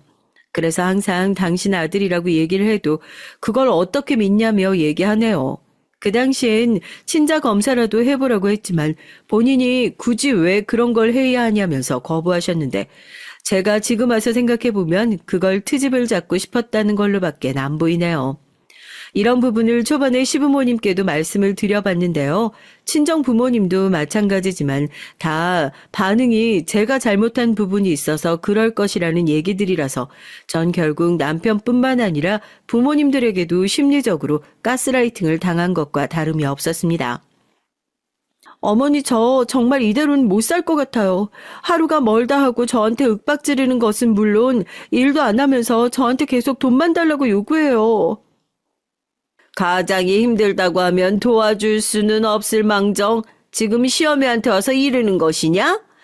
네가 못하니까 태영이도 너한테 그렇게 대하는 거고 네 행동에 대해서 돌아보기는 했니? 어머니 정말 너무하세요. 결혼 초반엔 이런 일도 전혀 없었고 제가 잘못한 부분은 더더욱 없었는데 폭력성을 보인다는 게 제가 잘못된 것인가요? 남편이 잘못한 거죠. 어디다 대고 꼬박꼬박 말대꾸하고 있어. 더 이상 해줄 말 없으니 돌아가. 정이 싫으면 너희 둘이 갈라서든가. 니들 문제는 알아서 해. 직접 어머님을 찾아가서 얘기를 해봤지만 제가 원하는 대답을 들을 순 없었고 특히 남편에 대한 사과도 없었어요. 그때부터 저의 암울한 생활이 시작되다 보니 자존감이 낮아지고 가스라이팅으로 인해 뭐가 잘못된 건지 구분조차 제대로 할 수 없는 상태가 됐죠. 저희 친정 어머니께 전화를 드려도 이제 와서 어쩌겠냐는 말뿐이셨고 가부장적인 아버진 남자들이 제대로 여자를 잡아야 잘 산다는 말을 하셨습니다. 그 뒤로 저의 생활은 그저 일과 집, 그리고 육아밖에 없었는데요. 여자로서 사랑을 받는다는 건 잊어버린 지 오래였습니다. 결혼 생활을 하면서 처음부터 맞았던 건 아니고 초반엔 언어적인 폭력이 더 많았던 것 같은데요. 가스라이팅이 정말 무서운 이유 중 하나가 나중엔 그게 잘못됐다는 걸 모르고 그냥 당하게 되거든요.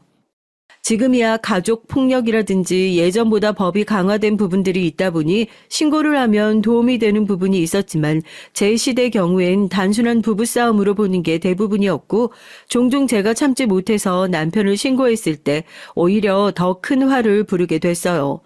맞는 것은 물론 다시는 신고하지 않겠다는 말을 해야 남편은 그제서야 절 풀어줬어요. 첫째 아들이 마음에 안 든다는 이유로 둘째를 가지게 했고 둘째도 아들이라는 소식을 듣고 저에겐 딸을 낳지 못한다면서 핍박을 주더라고요. 사실 제가 결혼을 했을 때만 해도 아들이 더 우선시되는 세대였어서 오히려 집은 어르신들 분들은 좋아하셨는데 남편은 갈수록 아들이 본인을 닮지 않는다면서 저한테 다른 놈이랑 잔 거 아니냐며 의심을 하고 힘든 시간을 보내게 했어요. 딸이 있어야 한다면서 셋째까지 가지게 했는데 셋째도 아들이 나오니까 어쩜 그렇게 딸을 못 낳냐 하더라고요. 어떤 이유인지 모르겠지만 남편은 딸을 고집했지만 저희 집엔 아들 셋으로 저의 출산은 끝이 났습니다. 사이가 안 좋은데 왜 아이를 낳았냐고 하실 수 있지만 전 남편을 사랑했고 또 매번 절 욕하고 핍박을 준 게 아니라 또 괜찮을 땐 사이가 좋았거든요. 물론 갈수록 그이의 폭력성이 더 많아지긴 했지만 아이들을 보고 견딜 수 있었어요. 아이가 있으신 분들은 아시겠지만 아이가 주는 행복은 정말 어떻게 표현할 수가 없거든요. 미안했던 부분은 아무래도 가정적인 아버지는 아니다 보니 남편을 무서워했고 항상 남편의 기분을 살피면서 눈치를 보는 것을 보니 마음이 안 좋더라고요. 결혼 생활을 하면서 남편은 저에 대한 의심을 계속 놓지 못하고 있었는데요.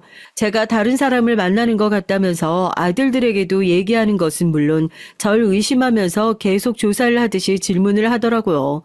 전 결백하다 보니 있는 사실을 그대로 말해준 것 뿐인데 처음엔 의심만 하더니 나중엔 제가 일하는 곳까지 찾아와서 남자들이랑 히히덕거린다며 깽판을 친 적도 있어서 난감해진 적도 있었고요.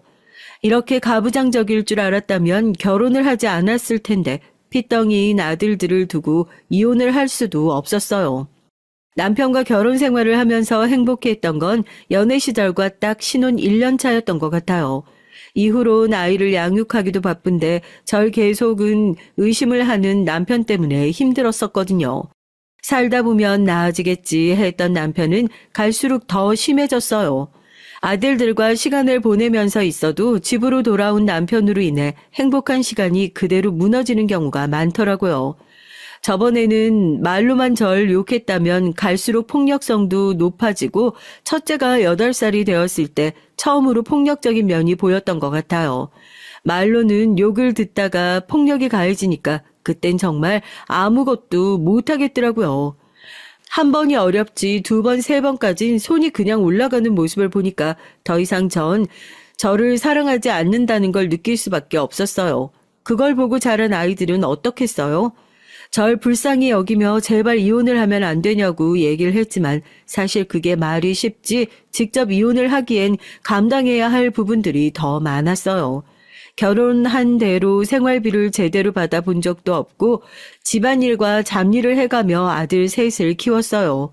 왜 이혼을 하지 못하냐며 답답해하는 사람들도 있었지만 이미 오랜 시간 가스라이팅이 된 상태에선 주변의 말이 들어오지 않았거든요. 아이들은 알코올 중독에 도박 중독까지 생긴 아버지를 용서할 수 없다며 나중에 어른이 되면 호강시켜주겠다는 얘기를 하면서 저에게 조금만 더 버티라고 하더라고요. 정말 힘들었지만 아들들을 보면서 견뎠어요. 아들 셋을 낳았지만 셋째는 딸 같은 아들이라 그런지 절 더 살뜰히 챙기더라고요. 이런 가정 환경 속에서 아이들이 건강하게 자라준다는 게 감사했고 아이들이 성인이 되고 난 뒤엔 저도 여유가 많이 생기더라고요. 예전엔 제가 힘이 없다 보니 그냥 맞고 살았다면 나중엔 아들들이 절 지켜주는 편이라 예전만큼은 힘들진 않았지만 도박에 빠진 남편과 함께 사는 건 제 자산을 갉아먹는 일과 다름이 없었어요. 폭력만 쓰는 게 아니라 도박도 하고 술도 계속 마시다 보니 그야말로 남편을 삼으면 안 되는 사람의 조건을 모두 갖추고 있더라고요. 그때 당시엔 결혼 20년이 지난 이후에도 저는 똑같이 맞는 아내로 살고 있었어요. 아이들이 컸는데도 왜 이혼을 하지 않았냐고 하실 수 있는데 전 적어도 아들들이 장가를 갈 땐 모두 있어야 한다고 생각했었거든요. 부모의 자리를 비워두고 싶지 않았던 것도 있고 아이들이 커가면서 어렸을 때 남편이 저에게 했던 폭력적인 모습을 기억하고 있다 보니까 애들이 먼저 다가가진 못하더라고요. 예전만큼 사이가 안 좋은 것은 아니었지만 그래도 어색한 건 어쩔 수 없었어요. 저도 맞고 살긴 해도 남편은 남편인지라 계속 챙겨주고 있었는데 주변에선 이런 모습을 보고 미련하다는 얘기를 참 많이 했어요. 하지만 아까 말씀드렸다시피 이런 상황이 생기게 되면 어쩔 수 없이 가스라이팅이 되다 보니 인지를 못하는 것 같더라고요. 지금 와서 생각해보면 전에 조금이라도 일찍 이혼을 했었다면 좋았을 텐데 라는 아쉬움이 있어도 오히려 지금 벗어나길 잘했다는 생각을 하는 중이에요. 예전에는 가능하지 못할 부분이라고만 생각을 했지만 이번에 만난 며느리들 덕분에 전체 자유를 되찾을 수 있었는데요. 앞서 말씀드렸듯이 전 세 아들이 있는데 모두 결혼 정년기가 되자마자 당시 만나고 있었던 여자친구를 데려와 소개시켜줬어요. 다들 너무 곱고 심성이 착한 아이를 만나서 연애 생활을 하고 있었어요. 수민이는 얼굴도 예쁘고 성품도 착하고 정말 잘 만났구나. 엄마가 보시기에도 그래요? 사람들에게도 잘하고 예의도 있고 무엇보다 제가 좋아하는 사람이라서 그런지 요즘엔 결혼 생각이 더 많이 들더라고요. 엄마, 제가 사람을 만나면서 느꼈던 부분인데 도대체 왜 아버지 같은 사람이 있는지 도저히 이해를 할 수가 없어요. 어렸을 때도 마찬가지였지만 엄마가 힘들어하시는 모습을 보면서 저희 삼형제가 마음이 아팠거든요. 그래도 예전보단 나아지지 않았니? 남자들도 늙으면서 힘이 빠진다고 하는데 요즘엔 전보다는 덜 하잖아. 여전히 어머니를 막대하시는 건 똑같잖아요. 꼭 힘드시면 저한테 얘기해 주세요. 제가 모시는 것까진 고려해 볼게요. 그러지 마라. 혹여라도 수민이에게 얘기할 거라면 지금부터 마음 접고 있어. 엄만 엄마 인생 사는 거야.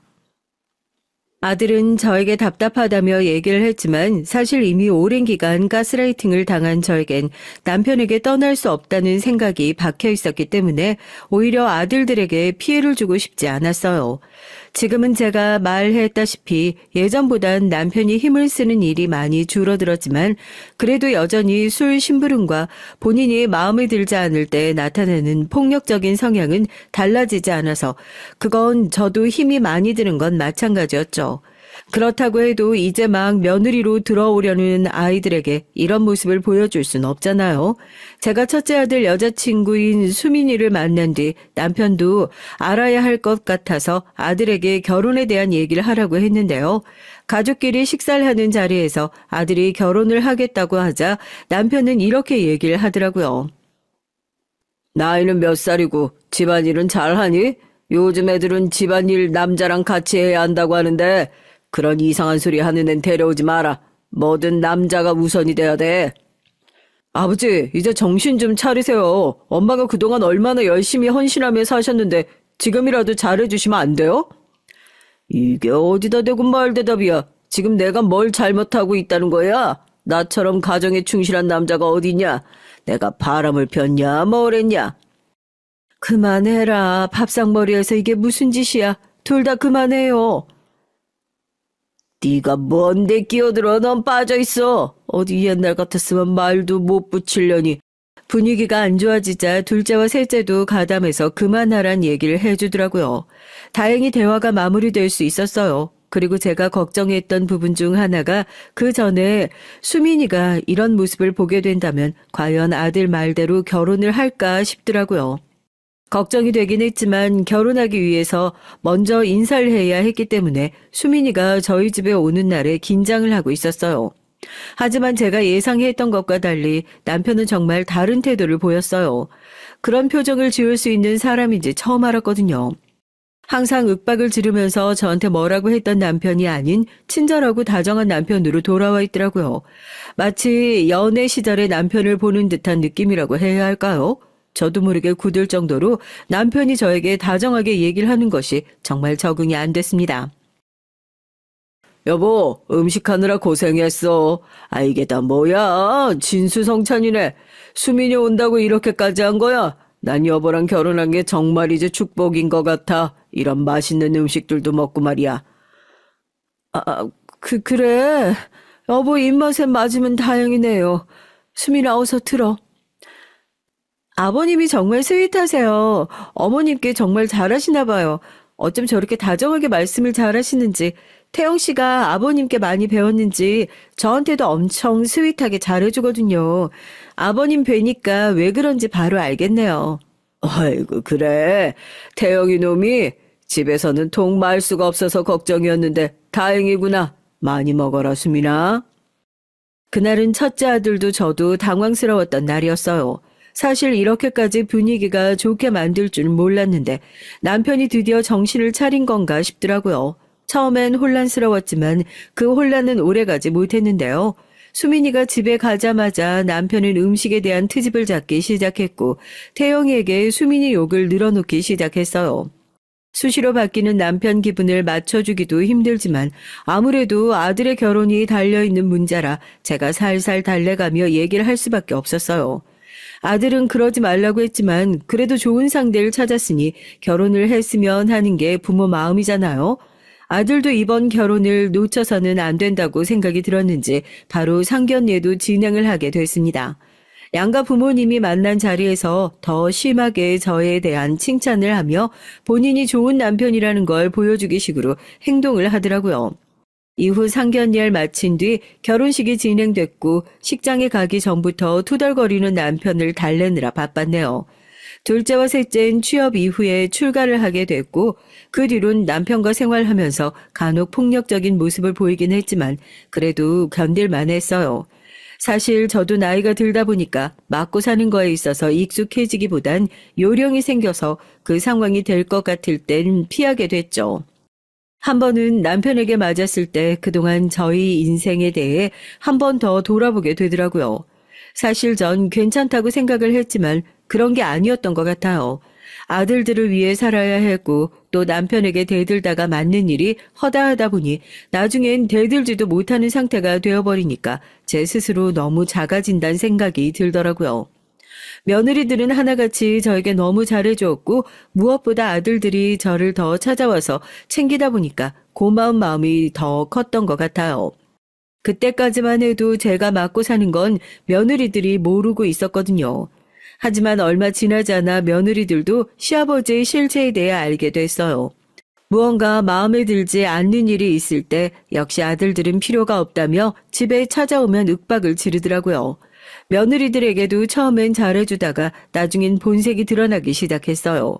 용돈이 적다며 얘기하는 것은 물론 음식을 해오면 입맛에 맞지 않는다더니 쓰레기통에 그대로 넣어버리기도 했고요. 그 뒤론 며느리들도 본인이 처음에 만났던 시아버지가 맞나 싶을 정도로 이상하다면서 저한테 얘기를 했죠. 혹시 화난 게 있냐면서 말이죠. 본인들이 실수한 게 있다면 사과드리고 싶다고 하길래 그래서 제가 미안하다고 사과하면 원래 저런 사람이라고 더 이상 신경 쓰지 않아도 된다고 얘기를 했는데요. 그때 절 바라보던 며느리들의 눈빛이 모두 안쓰럽다는 듯이 절 쳐다봤어요. 그래서 전 정말 괜찮다며 제가 제 남편을 챙기는 거라고 얘기를 하니까 다들 이해가 안 된다는 표정을 하긴 했지만 그냥 고개를 끄덕거릴 뿐이었죠. 그리고 나서 제대로 사건이 터지기 시작한 건 몇 달 전부터였는데요. 그날 유독 남편이 절 심하게 갈구고 심지어 집안에 있는 물건들을 던지면서 저한테 폭력을 행사하고 있을 때였어요. 근데 정말 나이가 들면서 제가 이렇게까지 맞고 살아야 하나 그렇게 큰 잘못을 한 건가 싶더라고요. 서러운 마음에 그대로 집을 박차고 나왔습니다. 그게 제가 지금까지 살면서 남편에게 했던 가장 큰 반항 중 하나였어요. 뒤에서 남편이 부르는 소리가 들렸지만 저에겐 이제 인내심이라는 게 없었죠. 더 이상 이렇게 살고 싶지 않았거든요. 하지만 막상 집에서 나와 어디로 가야 할지 몰랐는데 염치가 없지만 첫째 아들 집으로 찾아가게 됐죠. 저희 집에서 얼마 걸리지 않아 버스를 타자마자 바로 도착할 수 있었는데 휴대전화를 두고 나와서 집으로 바로 찾아갈 수밖에 없었거든요. 다행히 아들과 며느리는 저를 맞이해줬고 어쩐 일이냐고 물어보면서 얼굴은 왜 그러시냐고 저의 상태를 먼저 살폈어요.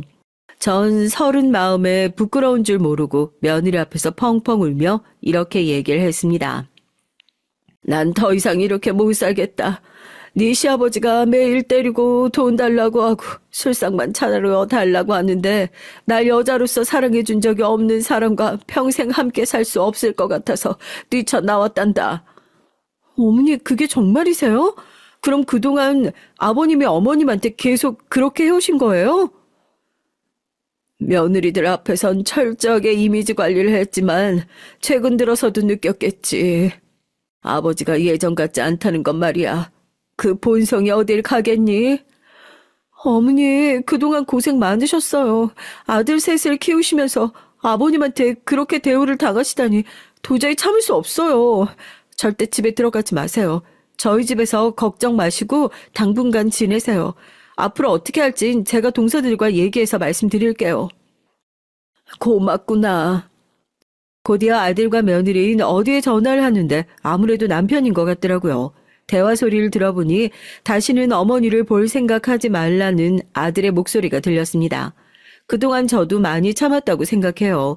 아들 다 키워놓고 장가까지 보내고 60이 넘는 나이에도 이런 생활을 할 수가 없잖아요. 그 다음날 아들들이 모두 며느리와 모여서 제 문제에 대해서 대화를 나누기 시작했어요. 사실 전 이렇게까지 할 생각은 없었는데 생각해보면 전 모아둔 자산도 없었고 무엇보다 남편이 그동안 날린 자금 때문에라도 어디를 가야 할지 막막하긴 했던 것 같아요. 첫째 아들 집이 가까워서 오긴 했지만 학가를 해서 사는 건 미안해서 그렇게는 못하겠더라고요. 새 아들들과 며느리들이 모여서 저한테 이런 얘기를 해줬는데 걱정하는 절 위해 전 가장 행복해야 하는 사람이라고 하며 안아주더라고요. 그리고 며느리에게 얘기를 들었는데 이미 예전부터 제 팔뚝에 있던 멍을 보고 이상하다고 생각을 했다고 해요. 혹시나 하는 마음에 아들에게 물어봤다고 하는데요. 여보, 어머님 팔뚝에 있는 멍 봤어? 전보다 더 심해지셨던데? 당신에게 일부러 말 안 했는데 어머니가 예전부터 아버지한테 맞고 사셨어. 당신 그 말이 사실이야? 그럼 우리가 모셔야지. 어떻게 아버님이랑 어머님을 둘이 둘 생각을 해? 나도 당연히 엄마한테 얘기해봤지. 근데 오히려 너한테 얘기하지 말라잖아. 나도 그래서 더 자주 어머님 아버님 잘 찾아뵈는 거고 엄마도 생각이 있으니까 그런 거 아닐까 싶어서 두고 있는데 나도 다 생각이 있으니까 걱정하지 마. 그리고 그 뒤에 수민이에게 저희 집에 설치된 홈캠 여부에 대해서 알려주고 그때부터 절 남편으로부터 떨어뜨려 놓기 위해서 준비를 했다더라고요. 그 말을 듣고 어찌나 눈물이 나든지 그동안 제가 힘들었던 부분을 보답받는 느낌이었는데요. 앞으로는 아버지에게 주던 용돈을 저에게 모두 주겠다고 얘기를 하더라고요. 알고 보니까 남편이 그동안 아들에게 용돈을 따로 받고 있다는 것을 알게 됐습니다. 본인이 제 용돈을 건들지 않겠다는 이유로 말이죠. 하지만 남편은 제 용돈까지 가져가서 쓰고 있었기 때문에 그 얘기를 해주니까 아들들은 기가 차다는 듯이 얘기를 해주더라고요. 엄마, 그동안 그럼 보내드린 용돈 하나도 못 받으신 거예요? 그렇지. 엄마가 그냥 간간히 나가서 벌었던 돈으로만 생활을 했단다. 저희가 매달 보내드린 돈만 해도 두 분이서 충분히 일 안 하고 생활하실 수 있으실 텐데 제가 미리 챙겨드렸어야 했는데 죄송해요. 이제 본인들은 아버지가 없는 것처럼 살겠다고 말을 하는데 사실 제가 남편을 싫어하긴 하지만 자식들한테 그렇게 버림받는 건 원치 않고 있었거든요. 하지만 반대로 생각해보면 본인의 아들이 아닌 것 같다면서 어렸을 때부터 핍박을 주었던 아버지가 아들들에게 좋은 이미지를 남겼을 것이라는 생각을 하지 않았기 때문에 그 말을 수용할 수가 있었어요. 얼마 지나지 않아 남편은 아들의 집으로 찾아왔고 제가 없는 걸 보고 그대로 돌아갔다고 해요. 아들들에겐 어디 있는지 얘기를 하지 않는다면 본인이 찾을 것 같다며 호통을 쳤더라고요. 전 며느리들이 구해준 집으로 가여 있었기 때문에 마주칠 일은 다행히도 없었어요. 그리고 며느리들이 절 위해서 남편을 위한 복수를 같이 해줬는데요. 일단 저도 모르고 있었는데 첫째 아들이 저희 집에 홈캠을 설치해 두어서 아버지의 폭력을 그대로 담은 영상들이 남아 있었어요. 요즘엔 폭행에 대해서 처벌이 많이 세졌기 때문에 이걸 가지고 고소를 하면 되겠다고 얘기를 해주더라고요. 고소라고 얘기를 하니까 사실 제가 이전에도 얘기했듯이 생각을 안 해본 건 아니고 이미 시도를 해봤다고 얘기를 했거든요. 아들들은 지금 시대와 그때가 확실히 다르다면서 이제라도 어머니 인생을 찾았으면 좋겠다는 말을 해줬어요. 아들과 며느리들이 이렇게 나서서 저에게 기회를 주는데 이 기회를 놓치고 싶지 않더라고요. 평소 같았으면 남편에게 다시 돌아가고도 남을 시간이었겠지만 전 제 생활을 즐기면서 사는 것이 어떤 것인지 느낄 수 있었어요. 편하게 쇼핑도 하고 가고 싶은 장소에 가서 사진도 찍는 등 제가 원하는 노후 생활을 즐길 수 있었는데요. 한 번은 며느리가 절 불러서 백화점에 데리고 가더라고요. 그렇게 삐까뻔쩍한 건물들은 처음 봐서 쭈뼛거리고 있는데 며느리가 절 데리고 쇼핑몰에 들어가더니 가방부터 시작해서 옷들을 사주기 시작했어요. 부담스러운 마음에 며느리에게 이렇게까지는 안 해줘도 된다고 얘기를 하니까 그동안 시간을 보상받는다고 생각을 하라더라고요. 전 정말 오랜만에 남편이 없는 생활을 즐기면서 제 인생이 이런 거구나라는 걸 느끼며 하고 싶었던 것을 다 할 수 있었습니다. 사실 남편과 살면서 그동안 억압당해 있던 제 삶이 제가 감당해야 할 부분이라고만 생각을 해왔었기에 제가 이렇게 살게 될 줄은 전혀 몰랐어요. 꿈을 꾸고 있는 건가 싶을 정도로 정말 좋더라고요. 아들들이 더 이상 아버지에 대해 신경 쓰지 말라면서 저한테 연락을 오는 일도 없도록 휴대폰도 새로 만들어 주었는데요. 하지만 어떻게 알게 된 것인지 남편은 곧이어 제가 새로 산 휴대전화로 전화를 걸었어요. 여보세요? 당신이 휴대전화 바꾸면 내가 모를 줄 알았어? 어디야 도대체? 알아서 뭐 하려고 그래. 나 이제 당신이랑 같이 살 일 없어. 이만했으면 됐어. 지금 돌아오면 아무렇지 않게 받아줄 테니까 바로 집으로 와. 아니, 이제서야 내 인생 찾았는데 내가 내 발로 왜 그 집으로 들어가? 앞으로도 당신 볼 일 없고 같이 살 일 없으니까 연락하지 마. 당신이 그러고도 사람이야? 남편이 밥은 잘 먹는지 궁금하지도 않아. 아주 본인 생각만 하는구만. 본인 생각만 하는 건 당신이지. 술 먹고 날 때리는 걸로 모자라서 아들들도 괴롭히고 이젠 며느리들까지 무시하면서 아예 가족들을 본인 밑으로 생각하고 있잖아. 내가 뭐라고 했다고 그래? 그런 말도 못 들을 거면 사회생활을 어떻게 할 것이야? 내 탓하지 마. 잘못한 게 있으니까 그런 얘기 듣는 거지. 다시 연락이 왔던 남편은 본인의 행동을 뉘우치기보다 저희가 그럴 만한 행동을 했다면서 오히려 탓을 하기 시작했어요. 전 예전처럼 흔들리지 않았기 때문에 남편에게 그러라고 했고 혼자서 평생 잘 살아보라며 얘기를 했죠. 그 뒤로 며느리들이 해주는 음식 그리고 여행을 종종 보내주며 제 삶은 180도 달라지게 됐어요. 사실 초반엔 무서운 마음도 있었죠. 남편이 절 다시 찾아오지 않을까 싶었는데 다행히 그런 건 없더라고요. 그리고 아들들은 드디어 제가 인생을 다시 되찾았다면서 앞으로는 돈 걱정 없이 행복하게 살자는 얘기를 해주었어요. 곧이어 본인들이 가지고 있었던 것들 중 작은 빌라를 하나 저에게 주었는데요. 엄마 앞으로 세 받으면서 노후 즐기세요. 어차피 따로 관리 맡기려고 했던 건물이고 크진 않아요. 딱 엄마가 관리하시기 좋으실 거예요. 어머, 그렇게까지는 안 해도 된단다. 지금 용돈으로도 충분해. 엄마, 형이 준다고 할 때 받으세요. 나중을 생각하셔야죠. 아버지 때문에 노후도 제대로 준비 못 하셨는데 지금이라도 하세요. 하지만 너무 미안한데 부모가 돼서 직접 주지는 못할 망정 받고만 있으니까 말이야. 수민이와 얘기한 부분이에요. 걱정 말고 받으세요, 어머니. 전 제가 이렇게 행복하게 살 줄도 몰랐지만 남편 생각이 이렇게 안 날 줄도 몰랐어요.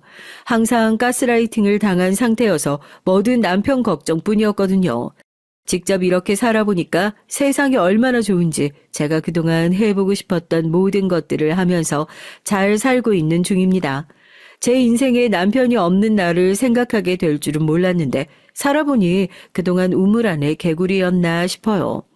그리고 이번에 아들들이 준비한 고소자료를 토대로 남편을 가정폭력으로 경찰에 접수를 했는데요. 제가 그동안 그렇게 살아온 것에 대한 보상은 철저하게 받아야 된다고 하면서 절 위해서 며느리와 아들들이 굉장한 노력을 했더라고요.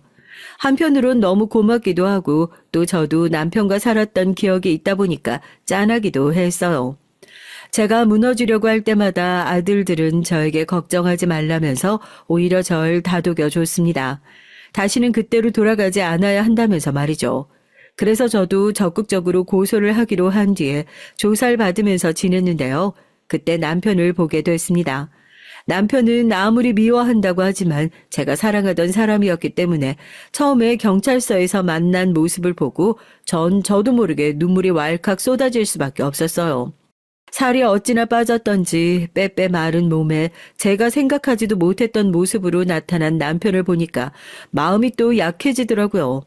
아들들도 놀랐는지 남편을 보자마자 어떻게 된 일이냐고 먼저 물어보는 걸 보니까 다들 내심 걱정을 하고 있었던 것 같아요. 근데 이 부분은 어쩔 수 없이 가족이라면 누구나 이렇게 했을 것 같은데요.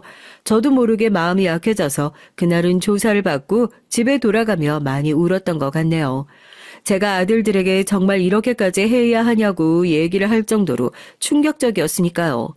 그래서 그 뒤로 고소철인 제가 취하를 하는 걸로 생각을 하고 있었는데요. 남편이랑 만나서 이 얘기를 하기 위해 오랜만에 집으로 갔는데 그때 정말 충격적인 걸 보고 말았습니다. 집에 다 와서 들어가기 전 비밀번호를 치려고 하는데 남편이 누군가와 얘기를 하는 게 들렸어요. 그 옆엔 내외 말이야. 생각했던 것보다 너무 잘 살고 있더라. 온몸에 명품 칠한 건 물론 얼마 전에 아들한테 건물까지 받았다던데 그걸 어떻게 놓쳐? 자기는 조금만 기다리고 있어봐. 내가 그 건물만 내 명의로 가져오고 바로 당신한테 가려니까. 아주 아들들이랑 나를 보더니 살이 쭉 빠진 모습에 맛이 아주 갔더라고. 내가 이 방법이면 먹힌다고 얘기했지. 당신 지금 말 다 했어? 연락도 없이 당신 여기는 어쩐 일이야? 당신 방금 한 말 다 사실이야? 일부러 그런 거라고? 오해야. 내가 당신 두고 그럴 리 없잖아. 어떻게 그런 사람 같지 않은 짓을 하겠어? 그럼 집안에 설치가 된 홈캠을 통해 한번 확인해 보면 되겠네. 음성 지원도 된다지? 당신이 당당하면 직접 지금 확인하자. 아니 그게 아니라 당신 진정하고 내 말 좀 들어봐. 오해라니까. 남편의 말을 뒤로하고 전 집안에 있는 홈캠을 확인해 봤어요. 그 안에 더 충격적인 사실들이 담겨 있었는데요. 남편은 제가 나간 시점부터 다른 여자를 불러들여서 집안의 살림을 차렸더라고요. 한없이 다정한 남편의 목소리와 행동들을 보니 저도 모르게 눈물이 났습니다. 고소 취하를 생각했던 제가 불쌍해지기까지 했어요. 남편이 그런 생각을 가지고 있을 거라곤 예상도 못하고 있었거든요. 남편이 건물을 제가 받았다는 걸 어떻게 알았는지에 대해선 잘 모르겠지만 확실한 건 또다시 저의 물질적인 걸 노리고 그렇게 행동을 했던 것이었어요. 전 도저히 남편을 용서할 수 없었고 그대로 아들들에게 가서 모든 사실을 알려줬습니다. 모두가 분노했고 그 버릇 어디 안 간다면서 사실 본인들은 학생 때도 남편이 바람을 핀다는 사실을 알고 있었다고 했어요. 제가 상처를 받을까봐 얘기를 하지 못한 것도 있지만 그때 당시엔 증거를 모을 수가 없어서 저에게 더 미안했다고 하더라고요. 전 그제서야 제 마음을 다시 붙잡고 다시는 봐주지 않으리라고 생각을 하며 남편에게 전화를 걸어서 진행하는 과정에 있어서 저에게 연락을 하지 말라고 말했습니다. 당신 이혼 서류는 우편으로 보낼 테니까 그렇게 알고 다신 보지 말자. 잠시라도 당신 불쌍하게 생각했던 내가 등신이지. 내 얘기 좀 들어봐. 내가 진심으로 그런 거 아니라는 건 당신이 더 잘 알잖아. 나 30년 넘게 당신이랑 살면서 당신만 봤어. 거짓말 치지 마. 애들 어렸을 때부터 다른 치맛바람 따라다니는 거 내가 몰랐을 줄 알았어? 다신 만나는 일 없을 거야. 여보! 그날 이후 저에게 하루도 빠짐없이 미안하다는 사과 문자가 오기 시작했어요. 하지만 이미 소용없었죠. 전 마음이 뜬 지 오래였으니까요.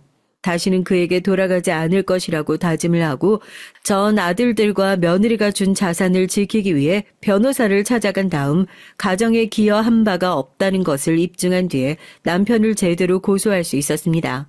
게다가 상간녀까지 있었으니 소송을 그대로 걸어버렸는데요. 이게 상대방이 유부남인 걸 알면 성립이 되는 부분이라서 바로 위자료를 요청했습니다. 그동안 생활에 있어서 도움이 되지 않았던 부분들이 더 많았기 때문에 다행히 전 제 자산을 지킬 수 있었고 아이들이 준 건물을 통해서 수익을 얻으면 요즘엔 건물주로 잘 살고 있는 중이에요. 세를 받으면서 사니까 돈도 부족하지 않고 애들도 저에게 필요한 게 있으면 미리 챙겨주니까 삶이 더 풍요로워졌어요. 여러분, 인생이라는 게 사실 알다가도 모르는 부분이기도 하고 사람은 특히 더 본인이 알고 있는 것보다 안 좋은 사람일 때가 있잖아요. 전 이번에 깨닫게 된 부분이 사람의 본성은 절대 달라지지 않는다는 거예요. 결혼할 당시엔 남편이 절 얻기 위해서 일부러 성품이 좋은 척을 했을 수도 있지만 그게 쭉쭉 유지가 되기 어려웠을 거예요. 그동안 멍청하게 당하고 살았지만 전 행복해져야 한다는 며느리와 아들의 도움으로 제가 원하는 삶을 찾을 수 있었습니다.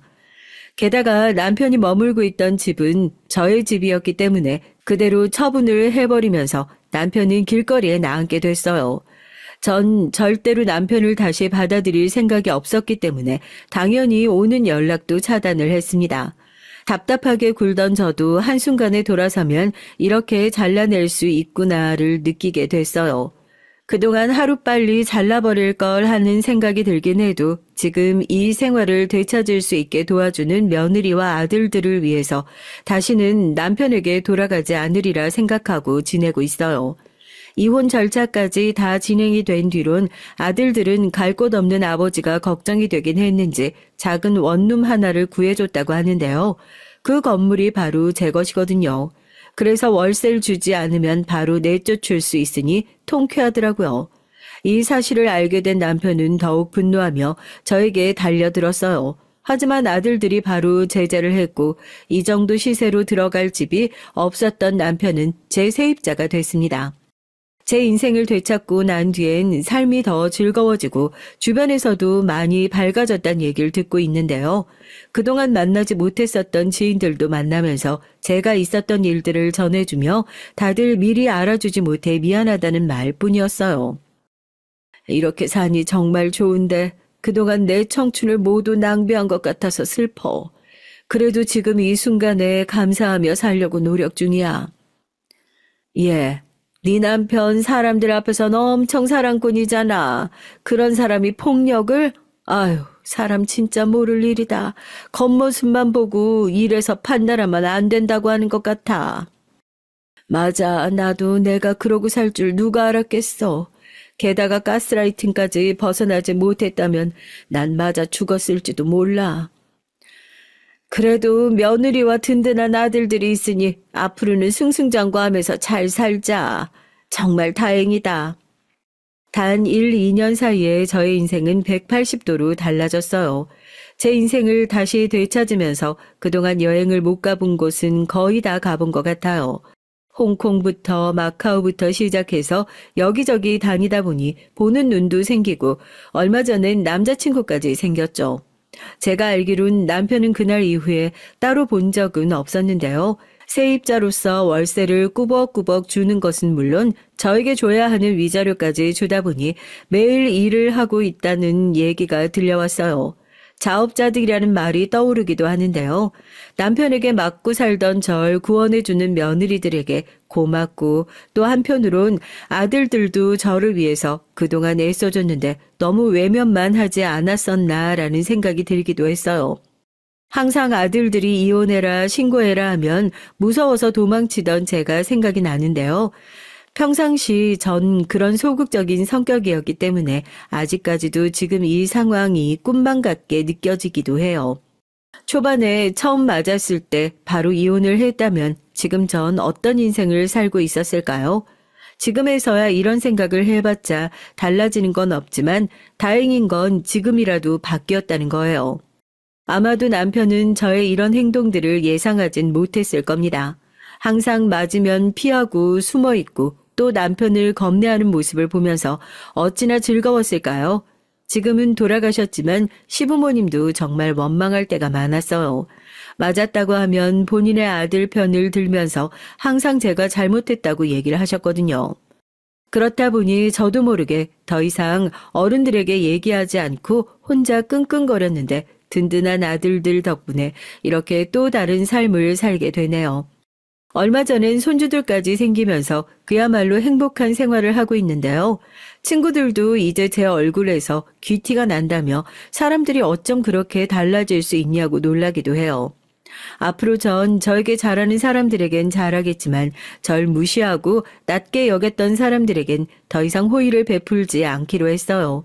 그건 지금도 전 남편도 마찬가지인데요.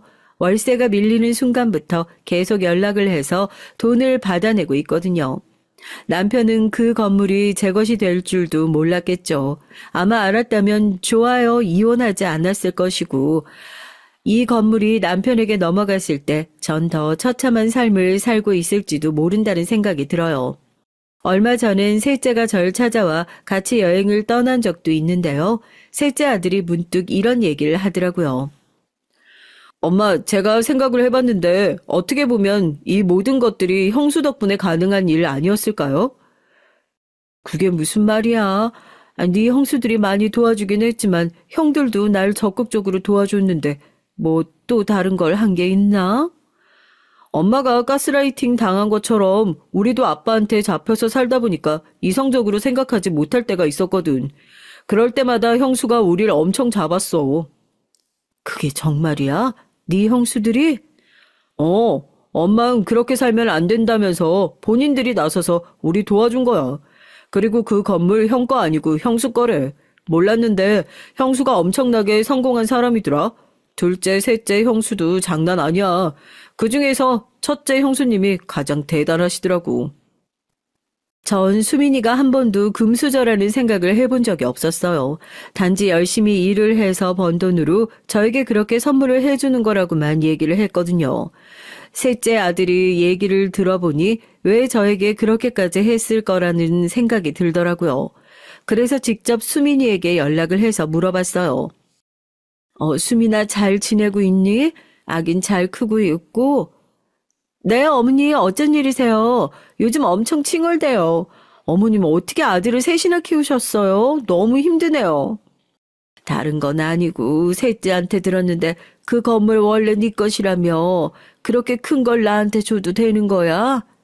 당연하죠. 어머님은 저의 생명의 은인이신걸요? 생명의 은인이라니 내가? 어머님은 왠지 기억 못하실 것 같더라고요. 왜 20년 전에 슈퍼 앞에서 있던 꼬마 기억나세요? 전 수민이가 한 말을 이해할 수가 없었지만 슈퍼 앞에 꼬마를 기억하냐는 말에 바로 한 사람이 떠오르게 되었는데요. 그 친구는 제가 장을 보러 갔을 때 가족들을 잃고 서 있던 아기였거든요. 그래서 이상하다 싶어서 제가 가족들을 찾아준 적이 있었어요. 하지만 그때 이상한 점을 하나 발견해서 그 친구 진짜 부모님을 찾아줬거든요. 제가 이상하다고 느꼈던 점 중 하나가 아이를 경찰서에 데려다 주려고 하는데 다른 남녀가 와서 아이는 본인의 딸이라고 얘기를 하더라고요. 제 딸이니까 갈 길 가시고 얘 이리 주세요. 애가 무슨 물건이에요? 그리고 애 아빠라면서 이름도 몰라요? 아빠 아니에요. 무서워. 엄마 아빠한테 가고 싶어요. 얘가 아니라잖아요. 당신 손 놔요. 경찰 부르기 전에. 알고 보니까 수민인 그때 당시 납치범들에게서 도망을 치다가 길을 잃은 상태였고 제가 도와준 것이었어요. 그때 아마 부모님께서도 아이를 찾기 위해 지쳐서 전단지부터 시작해서 안 해본 게 없을 정도로 밤낮으로 돌아다녔었다고 해요. 제가 수민이를 만났을 땐 이미 두 분 다 돌아가신 상태여서 아마 제가 못 알아봤던 것 같아요. 수민이도 많이 크기도 했고 일부러 얘기를 안 했다더라고요. 어쩜 인연이 있을까 싶을 정도로 신기하기도 하고 저에게 은혜를 갚은 거라고 생각하면서 부담스러워하지 말고 생명의 은인이니 앞으로 엄마로 모시면서 살겠다고 얘기를 하는 수민이의 말에 저도 모르게 눈물이 났던 것 같아요. 그리고 건물은 본인이 열심히 일하면서 얻은 게 맞다며 예전에 하던 사업이 잘 돼서 지금까지 잘 됐던 거라고 하더라고요.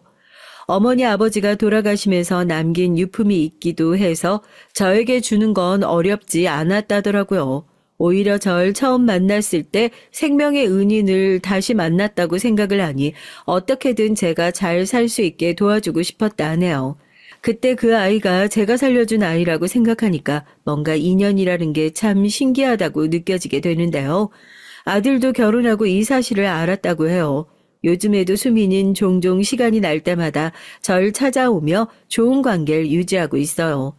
둘째와 셋째도 저의 행복을 위해 늘 노력해주고 항상 절 찾아주는데 고맙고 또 이 행복을 놓치지 않기 위해 저도 노력하려고요. 여러분, 인생이라는 게 정말 한 치 앞도 모르는 것 같다는 생각이 들어요. 전 이번에 남편으로부터 벗어나기도 했지만 절 꺼내준 사람이 아들들 그리고 며느리들이잖아요.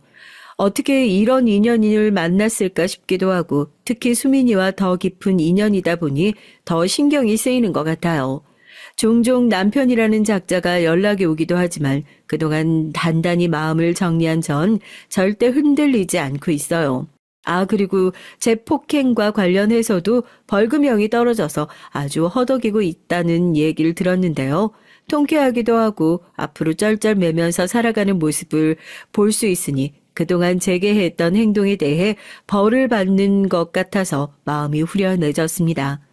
인생을 살면서 가장 중요하다고 생각해야 하는 저를 놓고 살았던 만큼 앞으로는 절 위해 살아가는 제가 되려고 해요. 특히 요즘 들어서 그때를 생각하면 전 제 자신을 사랑하진 못했던 것 같아서 마음이 아팠는데 지금은 그때로 다시 돌아간다면 제게 괜찮다고 나중에 다시 다 되돌아온다고 말해주고 싶어요.